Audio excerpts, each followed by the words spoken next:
నామానికి మహిమ కలుగును గాక. 7 దినపు వాగ్దానంతో మీ ముందుకు రావడానికి ప్రభు సహాయం చేస్తా ఉన్నారు పిల్లరా. రాజుల 2వ గ్రంథం 18వ అధ్యాయం 7వ వాక్యం. యెహోవా అతనికి తోడుగా ఉండెను. అవును పిల్లరా, మన దేవుడు మనకు తోడై ఉన్న దేవుడు.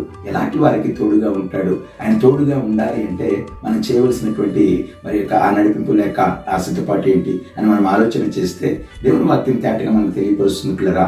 ఆయన ఎందుకు విశ్వాసం ఉంచు వారికి ఆయన తోడుగా ఉండే దేవుడై ఉన్నారు. అలాగే ఆయన యొక్క ఆజ్ఞలను అనుసరించి నడిచే వారికి ఆయన తోడుగా ఉండేటువంటి దేవుడై ఉన్నారు. అంత మాత్రమే కాదు, ఆయన మీద ఆనుకున్న వారికి ఆయన తోడుగా ఉండే దేవుడై ఉన్నారు. పిల్లరా, నిజంగా నేటి దినాన్న నీ జీవితంలో నీ విశ్వాసాన్ని నువ్వు స్థిరపరచుకోగలిగితే, దేవుని యందు భయభక్తులు కలిగిన విశ్వాసాన్ని కొనసాగించగలిగితే, మరి ముఖ్యంగా ధర్మశాస్త్రానుసారంగా అంటే వాక్యానుసారంగా నీ జీవిత వ్యవస్థను స్థిరపరచుకోగలిగి నీలో ఉన్నటువంటి లోపాలను సరిచేసుకోగలిగితే దేవుడు నిశ్చయంగా నీకు నేటి దినాన్న తోడై ఉండి నిన్ను ఆదరించే దేవుడై ఉన్నాడు. దేవుడు నేను దీవించును.